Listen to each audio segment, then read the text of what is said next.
ہفتے کے دن کا یہ دوسرا ویلاگ آپ کے سامنے. پہلے اہم خبریں اور پھر اس کی تفصیل. امریکہ سمیت 5 ممالک کے آرمی چیف پاکستان پہنچے ہیں. بڑی بیٹھک ہوئی اور سینٹا کام کے چیف مائیکل کورالا کو نشان امتیاز ملٹری عطا کیا. یہ عسکری سفارتکاری کا ایک نیا بڑا باب. تفصیل میں آپ کے سامنے رکھتا ہوں. وجہ کیا تھی؟ خان کے اہم کیسز کی درخواست سپریم کورٹ میں دائر ہو چکی ہے اور اڈیالہ کے ججز سے زیادہ اس وقت سپرنٹینڈنٹ غفور انجم کی طاقت آج نظر آئی. جج کے حکم کے باوجود بہنوں کو دوبارہ ملاقات سے کیوں روکا؟ اس شخص کا سپرنٹینڈنٹ کا خان کے ساتھ مسئلہ کیا ہے یہ میں آپ کے سامنے رکھتا ہوں. اور علیمہ خان نے آج پلان بھی بتایا. سونامی جو اس وقت 5 اگست سے پہلے ایک دفعہ پھر لہریں سندھ سے پنجاب کشمیر ٹکرا رہی ہیں. رابطے کنونشن میٹنگز کارنر میٹنگز گلی محلوں میں مہم جاری ہے. اسحاق ڈار کا سافٹ ویئر اپڈیٹ ہوا لیکن بہت بڑی واردات جو معدنیات کا $8 کھرب سے زائد انکشاف. اس کی میں پوری تفصیل آپ کے سامنے رکھوں گا. امن جرگہ بھی 10 دن میں جاری اور حکومت کو مہلت دی جا رہی ہے. اس کے علاوہ آصف زرداری کا بھی ایک معاملہ آپ کے سامنے رکھتا ہوں. حماد اظہر کے بارے میں کچھ افواہیں چل رہی ہیں. ڈونلڈ ٹرمپ نے امریکی حکام سے قرض اتارنے کے لیے چندہ مانگنا شروع کر دیا ہے. طیب اردگان کی اتفاقیت دیکھی میں نے. مصر سے تعلقات کے لیے محمد مرسی کے نمائندوں کو ملک بدر کر رہے ہیں. اور تھائی لینڈ کمبوڈیا کی لڑائی کا بھی معاملہ اگر بچ گیا ٹائم تو بتاؤں گا. لیکن امریکہ سمیت اس وقت جو سینئر ملٹری لیڈرشپ آج central south Asian defence conference میں شرکت کری تھی, اس میں جو اہم شرکت تھی وہ سینٹا کام کے مائیکل کورالا کی. جو لوگ نہیں جانتے ان کو تو تھوڑی تفصیل بتاؤں کہ یہ سینٹا کام US سینٹرل ایڈ کا امریکی فوجی کمانڈ کا مشرق وسطی, جنوبی ایشیا اور جو پاکستان افغانستان ایران کے معاملات ہیں فوجی مفادات اس پر یہ جو آپریشن کرنے ہیں فوج کشی کرنی ہے یہ سارے معاملات کرنے والے سینٹا کام اس کے انچارج مائیکل کورالا. اب افغانستان کے معاملے پر پاکستانی فوج ہوں ملٹری اسٹیبلشمنٹ کے معاملات ہوں اور سب سے بڑھ کر یہ جو ڈونلڈ ٹرمپ کے ساتھ معاملات ہے اس میں مائیکل کورالا کا بڑا اہم کردار تھا. انہیں سافٹ بیکر سمجھا جاتا ہے یعنی قریبی تحادی. افغانستان کی سیکیورٹی طالبان کے معاملات اور پھر آپ کو پتہ ہے ملٹری اسٹیبلشمنٹ کے ساتھ معاملات ہوں. خود بھی ایک فوجی ہے یہ جنرل باجوہ جنرل فیض کے دور سے اس کی پالیسیاں ہیں لیکن خصوصی طور پر موجودہ فیلڈ مارشل کے ساتھ آرمی چیف بننے کے بعد تعلقات میں بڑا نمایاں اضافہ نظر آیا. اور اس میں یہ یاد رکھیں کہ جو مائیکل کورالا اس کا تعلق بائیڈن دور سے ہے. یہ اس نیٹ ورک پینٹاگون اور CIA سے جڑا ہوا ہے جو پاکستان میں عمران خان کی حکومت گرانے میں رجیم چینج آپریشن میں سب سے اہم کردار ان کا تھا, سب سے اہم. اسی لیے آج اسے تمغہ امتیاز نشان امتیاز ملٹری جو دیا گیا سب سے بڑا ایوارڈ بھی. دیکھیں اس وقت جو اصل مسئلہ جسے ہم سمجھنے سے قاصر ہیں جو اب سامنے آ رہا ہے کھل کے ایک ایک کر کے, اسحاق ڈار کا ایک انکشاف. ذرا غور سے سنیے کہ جو معدنی ذخائر $8 کھرب معدنی ذخائر کی قیمت خود حکومت نے بتائی ہے. $8 کھرب عرب نہیں, یعنی سونے کی چڑیا, یہ اقتدار, اسے جان چھڑانا. یہاں آپ کو پتہ ہے یہ 1 ارب ایک نہیں چھوڑتے, یہاں تو 8 کھرب کا معاملہ ہے. پھر عوامی سیاستدان آئے, عوامی طاقت سے آئے, یہ یہاں اپنی 7 نسلوں کے سودے کرنے آئے. آپ دیکھیں بلوچستان کی معدنیات پچھلے 20 سال سے خانہ جنگی کروا کے وہاں واردات ہو رہی ہے. آپ وہ جو ان کا پلان کیا ہے جو سی پیک کے ارد گرد کے منصوبے جنہیں سندھ میں شامل کرنا چاہتے ہیں تاکہ انتظامی امور ادھر چلے جائیں, گوادر تک کے علاقے کو بلوچستان کا جو حصہ بنا لیا جائے اور پھر جو گوادر جو جنوبی پختونخوا سے اسے بھی الگ کیا جائے اور جو باقی بلوچستان ہے وہاں آپ کو پتہ ہے اس وقت خانہ جنگی چل رہی ہے وہ بلوچ اقوام کو دے دیں, وہ جانے ان کا کام. معدنیات گوادر پورٹ سے جس طرح انگریز نے آپ کو یاد ہوگا ایسٹ انڈیا کمپنی نے وائسرائے سسٹم تھا یہاں وہی کام. $8 کھرب کی معدنیات. یاد رکھیں ایسٹ انڈیا کمپنی نے 45 ٹریلین نکالا یہاں سے, 45 کھرب. تو یہ بھی وہی واردات ہے چاہے وہ خیبر پختونخوا میں ہو, وہاں کے جو لیڈر ہیں ان کو بلوچستان کا ڈومیسائل دے کے فاٹا کا انضمام کا مسئلہ ہو, جہاں جہاں بھی شورش زدہ علاقے ہیں وہ سیاسی جماعتوں کو دے دیے جائیں, پھر وہاں ڈرون حملے کیے جائیں جو مرضی کریں اور پاکستان کی معیشت ان کے حوالے کریں جنہوں نے پاکستان کو تباہ و برباد کیا, کوڑیوں کے بھاؤ بیچا. آپ نواز شریف کے دور کی ڈارنومکس کو ذرا چیک کریں, یہ ڈار اکنامکس کو میں ڈارنومکس بنا رہا ہوں. کرپٹو کرنسی کا ابھی آپ کے سامنے $100 ملین کا ایک سکینڈل ہے. اسحاق ڈار کا جو خاندان ہے اس کا نام آ رہا ہے کہ جی جرنیلوں کے $100 ملین اس نے پاکستانی عوام کے لوٹے ہوئے پیسوں کو کرپٹو کرنسی میں ڈبو دیا. اب یہ کٹ پتلیاں آپ نے جن کی پریس کانفرنس اکثر دیکھی ہوں گی جو پرچی کی مدد بغیر پڑھ نہیں سکتے, دیتے ہیں فوجی پرچی پھر پڑھ دیں. اسحاق ڈار کا بھی سوشل میڈیا پہ جو سافٹ ویئر اپڈیٹ ہوا یہ ڈاکٹر عافیہ کے معاملے پر جی میرا سیاق و سباق سے ہٹ کے بات ہوئی, خان کے کیس کے بارے میں سوال کا جواب, لیکن ساری قوم نے سنا. اصل دیکھیں معاملہ کیا اور اسحاق ڈار کی میں کیوں بات کر رہا ہوں, یہ ڈارنومکس کی وجہ سے یہ کرپٹو کرنسی معدنی ذخائر سارے معاملات اس سے جڑے ہوئے ہیں. کرپٹو کرنسی کا جو سکینڈل ابھی آپ کے سامنے آیا یہ کوئی پہلی دفعہ نہیں ہے. نواز شریف کے پہلے دور میں $7 ارب کا زر مبادلہ جو مصنوعی طور پر ڈالر کی قیمت کو روک کے 2 سال تک جہاں تیل کی قیمتیں دنیا بھر میں کم تر سطح میں تھی, یہ 5 سال نواز شریف کے دور میں تباہی بربادی پھیرتے رہے. برآمدات میں $1 کا اضافہ نہیں اور خسارہ 20 ارب تک جا پہنچا. خان کی جب حکومت آئی تھی $127 تھا. IMF کی شرائط پوری کرنے کے لیے روپے کو چھوڑے آزاد ساتھ ہی 170, آج یہ روپے کو چھوڑے یہ 390 370 تک پہنچ جائے گا. یہ $7 ارب اس وقت ضائع کیے گئے, یہ 2 نمبری کرتے رہے. اب ان کے حساب زیادہ آپ کو پتہ ہے $100 ملین, $100 ملین 2800 کروڑ بنتے ہیں. اب اس میں اچھا اسحاق ڈار نہیں ہے نصر باز, ایک اور جو آپ نیا چہرہ لے کر آئے ہیں بلال کی شکل میں وہ کرپٹو کرنسی معاملہ سارا.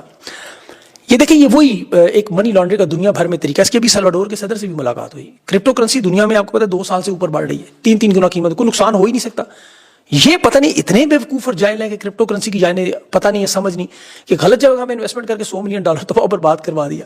اور اس میں نواز شریف کے داماد کا نام، اسحاق ڈار کے بیٹے کا نام بھی آ رہا ہے، آپ کو پتہ ہے، جو سوشل میڈیا پہ چل رہا ہے. اب کرپٹو میں انہوں نے جو انویسٹمنٹ کی کوشش کی، یہ ایک چھوٹی سی، آپ کو پتہ ہے، کمپنی نہیں چلا سکتے. یہ آپ کو پتہ ہے جس نے بھی پیسے یہاں ڈالے وہ سارے تباہ ہو گئے.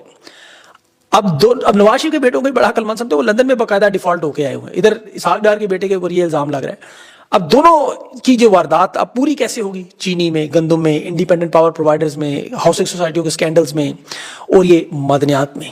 یاد رکھیں یہ ساری واردات، اور یہ پیسہ $100 ملین بھی یاد رکھیں ایران کے تیل کو بیچ کر پیسہ آیا، ان کے اپنے نہیں ہے. آپ نے وہ ویڈیوز دیکھی ہوگی بارڈر پہ کس طرح تیل نکل رہا ہے، تیل آ رہا ہے، بک رہا ہے. جو بچ جائے گی کمی بیشی وہ ڈاکٹر عافیہ صدیقی کی وجہ سے بیچا گیا اربوں کی ڈیلز میں، وہی والا معاملہ. ابھی تو اسحاق ڈار کا $500 ملین کا پچھلا سکینڈل بھی نہیں ختم ہوا، 20 پروجیکٹس کا جو ہے. پاکستان کو گروی رکھ کے 4 سال میں انہوں نے اتنے قرضے لے لیے جو پاکستان کے 78 سالوں میں نہیں ہوئے. اور یہ جھوٹے اعداد و شمار بنا کے آپ کو دکھا دیتے ہیں، اپنے فلیٹس کا کبھی حساب کتاب نہیں دے سکتے. یہ $100 ملین کا تو پتہ ہی نہیں چلے گا انہیں. اور ان کا پس منظر دیکھیں، کسی کا باپ سائیکلوں کو پنچر لگاتا رہا، محنت کا شوق ہے باپ، بالکل بیٹا رہا، ڈبل شاہ بن گیا. آپ دیکھیں اسحاق ڈار کی سٹوری، یہ قاضی خاندان سے پڑھتے پڑھتے پارلیمنٹ میں آیا، شناختی کارڈ پر آل شریف کے بینک اکاؤنٹس کھولے گئے، منی لانڈرنگ، یہ سارا کچھ اس وقت آن ریکارڈ ہے. مشرف کے ماشاء اللہ میں 45 صفحات میں 17 صفحات اپنے ہاتھ سے منی لانڈرنگ کے آل شریف کے لکھے. حدیبیہ پیپر مل کا جو معاملہ تھا، پھر قطری خط لے کر آئے، پھر 2004 سے 2005 تک یہ 1 سال جو مشیر رہا، 83 کروڑ فیس، نہ کوئی بینک ریکارڈ نہ رسید. اور پھر اس کے جعلی اعداد و شمار پہ پاکستان کو 5 ملین کا جرمانہ بھی ٹھوک چکا ہے. اور یہ اس وقت آپ کو یاد ہوگا 200 ارب کے سوئس بینکوں میں ان کے پیپلز پارٹی کے دکھایا کرتا تھا معاہدے. اب اس کے دبئی میں، اسلام آباد میں، اگر ان کے آپ پلاٹس، ہاؤسنگ سوسائٹیاں، پلازے دیکھیں تو آپ کو پتہ چل جائے گا ڈالر کو کیسے مصنوعی طریقے سے، اس کا نام اسی لیے ڈالر لوگ کہتے تھے، لیکن وہ چوڑیاں فلم میں بندے نے تعارف کرایا ہوا ہے، وہ میں نہیں یہاں بات کرتا. لیکن منی لانڈرنگ میں ان کا بڑا اہم کردار، جس BBC کی ڈاکومنٹریاں ہیں. 2017 میں احتساب عدالت میں باقاعدہ فرد جرم عائد ہو چکی ہے. اور یہ پھر بہرحال ایئر فورس کی جہاز پر ڈائریکٹ آئے، مفتاح اسماعیل سے معیشت لے کے قوم کو ذبح کرنے کے لیے ہڈیوں سے ان کی، آپ کو پتہ ہے، جو گودا نکالتے رہے. اس وقت صرف خان سے ذاتی اناد اور بغض کا یہ معاملہ تھا، یہ جو اس نے کیا ہے ابھی. اور یہی کام اڈیالہ میں وہ فرعون بنا ہوا ایک شخص، جسے خان نے کہا سپرنٹینڈنٹ سے نہ بھولوں گا نہ معاف کروں گا، غفور انجم جیل کے سپرنٹینڈنٹ. 2020 میں پنجاب حکومت نے 2 سینئر آفیشلز کو گجرات کی جیل سے نکالا تھا. ایک شخص ہے غفور انجم اور دوسرا سرمد حسن. سرمد حسن کے اوپر، ان کے اوپر دونوں کے اوپر بدعنوانی اور اپنے کام اور واردات کی نتیجے 90 دن کے لیے سسپینڈ ہوا تھا. اس کی جگہ اس وقت ملک لیاقت علی کو گجرانوالہ جیل میں سپرنٹینڈنٹ لگایا گیا تھا. خیر یہ بات کہاں سے کہاں نکلی، لیکن عہدوں سے ٹرانسفر کیا ہو بدعنوانی کی وجہ سے، صرف اور صرف ان لوگوں کا ذاتی اناد ہے. پھر انہوں نے ڈھونڈ کر عمران خان کے خلاف بغض اور نفرت والے تمام افسران اکٹھے کیے. یہ بالکل یزید کے دور میں واردات ہوتی تھی. یزید کی فوج آپ دیکھیں اس وقت کمانڈر سارے، ان میں زیادہ تر لوگ وہی تھے جن کے آباء و اجداد رسول اللہ صلی اللہ علیہ وسلم کی تلوار سے، حضرت علی کی تلوار سے جہنم حاصل ہوئے تھے. غزوہ بدر میں جو جنگ جیتی تھی مسلمانوں نے، اس کا بدلہ پھر نواسہ رسول سے کربلا میں لیا گیا، جو دین بچانے آئے جانے قربان کر. تو یہ انا، انتقام، بغض، یہ یزیدیت کا وہ دستور ہے. چلے خان کو آج دیکھیں اس کی بہنوں کو ملاقات نہیں کرنے دی جاتی، کتابیں نہیں اس کو دی جاتی، معالج اس کے بچوں سے بات کرنا. اور پھر ابھی تو ایک دفعہ جیلر نے بدتمیزی بھی کی ہے.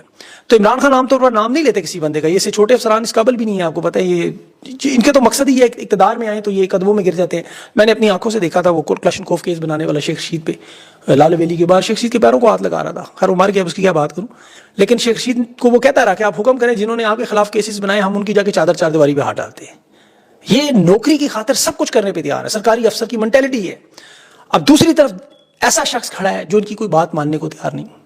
خان کا موقف اور یہ اس کی جنگ ہے، اس کی تحریک ہے. دیکھیں پاکستان کا کوئی سیاسی لیڈر کھل کر کبھی بات نہیں کر سکا کہ جو مرضی کر لو، چوروں کے ساتھ حکومت نہیں بناؤں گا، ورنہ انہوں نے سب کو اکٹھا کر دیا. کیسے کیسے چور اکٹھے کر دیے. خان کا یہ جو بیانیہ انہوں نے ناقابل معافی بنایا ہوا ہے، یہ سب جانتے ہیں. عمران خان کو جو بیانیہ کہ جب تک اسٹیبلشمنٹ سے جان نہیں چھوٹے کہ ملک میں جمہوریت نہیں آ سکتی، کیونکہ خان نے تو نہ NRO لینا نہ ملک چھوڑ کے جانا ہے. اور وہ قیمت بھی اس کی کہتے تنہائی میں اپنی جان ہتھیلی پہ رکھ کے ایک مشکل راستے پر قوم کو غلامی سے نکالنے کے لیے چل رہا ہے. اب یہ جو نظریہ ہے عمران خان کا، یہ قوم سمجھ چکی ہے. اور یہ جو نظریے ہیں آپ کو پتہ ہی ہمیشہ قربانیاں مانگتے ہیں.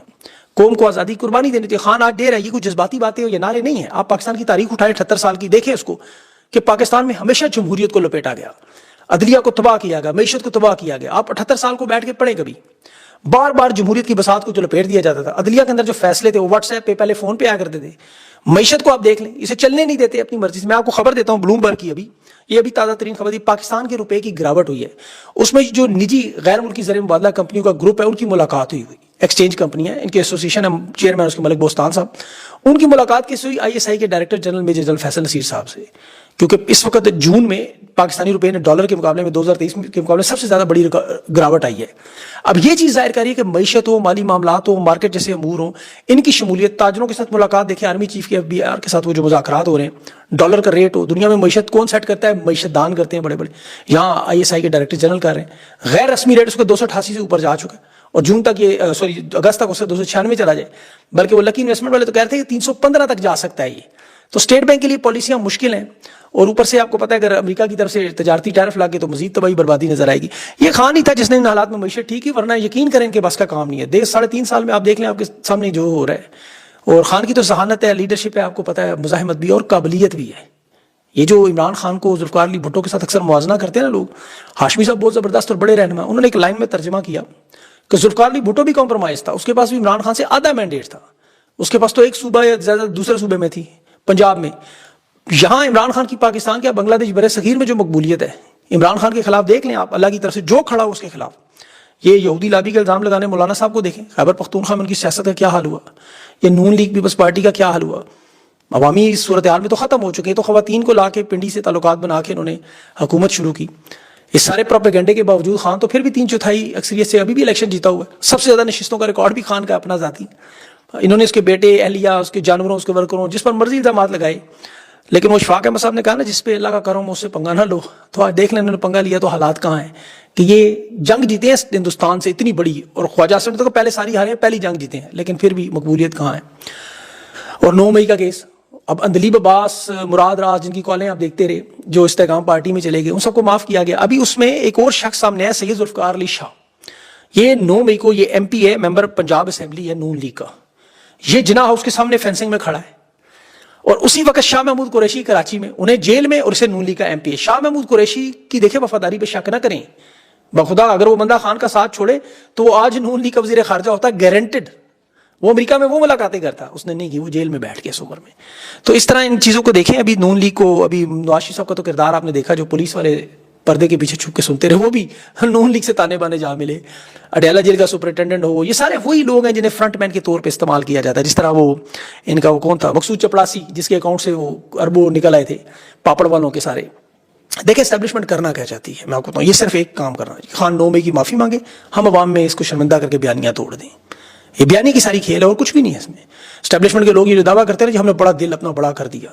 دیکھیں ریاست میں اس طرح کے فیصلے تو کبھی ہو ہی نہیں سکتے. ایک طرف عدالت کی باتیں کرتے ہیں, معافی نامہ تو عدالت میں جمع ہونا چاہیے, صدر معاف کرے, یہ کہتے ہیں نہیں ہم سے معافی مانگے. انہیں چاہیے, یہ چاہتے ہیں عمران خان ایک دفعہ پبلک میں معافی کا لفظ منہ سے نکال دے. خان کو لیکن پتا ہے کہ سانپ اور بچھو فطرت بدلتا نہیں اپنی کبھی. ابھی تحریک انصاف کو اسی لیے عوامی تحریک پر محنت کی ضرورت ہے اور سخت ضرورت ہے. چاروں صوبوں میں نظر آ رہا ہے ان کا, مظفر آباد ہو, ابھی عمر کوٹ میں ان کی تیاریاں بڑی عروج پہ تھی, سلمان اکرم راجہ وہاں موجود تھے, کنونشن ان کے ہو رہے, جلسوں میں بدل رہے ہیں. 5 اگست تک تحریک کو یہ عروج پر لے جائیں گے, میرا جہاں تک خیال ہے. بلا شبہ حکومت جتنی مرضی سختیاں کرے, پاکستان کی عام عوام کو نکلنا ہے. تحریک انصاف کے ورکرز تو نکلتے ہیں. ابھی میاں آباد فاروق نے دیکھے تمام 9 منتخب صدور اکٹھے کیے ہیں, اس نے کہا ہم سرپرائز دیں گے, پنجاب میں بہت بڑا آنے والے صدیوں میں مثال بنے گا, لیکن عوام کو نکلنا ہے, عوام کو, کیونکہ یہ ان کا اپنا مسئلہ ہے. آخر میں آصف زرداری کی سالگرہ منائی جا رہی ہے انگریزی گانے لگا کے, اور کیک کی چھری پہ وہ دیکھیں یوسر رضا گیلانی, محسن نقوی, تصویر آپ ذرا دیکھیں ساتھ, وہ اس طرح وہ فوجی صاحب کھڑے ہیں ان کے زرداری کے ساتھ. اس پوری تصویر میں فارم 47 کی دائیں طرف وہ ایک خاتون کھڑی ہیں, وہ ان کی پتہ نہیں نگہداشت, مطلب خیر وہ دیکھ بھال کرتی ہیں, پانی شانی پلا رہی ہوتی ہے ان کو اکثر. لیکن اس تصویر کو آپ غور سے دیکھیں, کیک کاٹنے کی, آپ کو سمجھ آ جائے گا کون, یہ پورا منظرنامہ آپ کے سامنے نظر آ جائے. وہ سینئر مریم نواز لگتی ہیں ویسے میک اپ کے بغیر. پر اپنا خیال رکھیں, زیادہ بات نہیں کرنی چاہیے, ہمیں ناراض ہو جاتے ہیں پھر. اگلی ویڈیو تک کے لیے مجھے اجازت دیں. اللہ حافظ.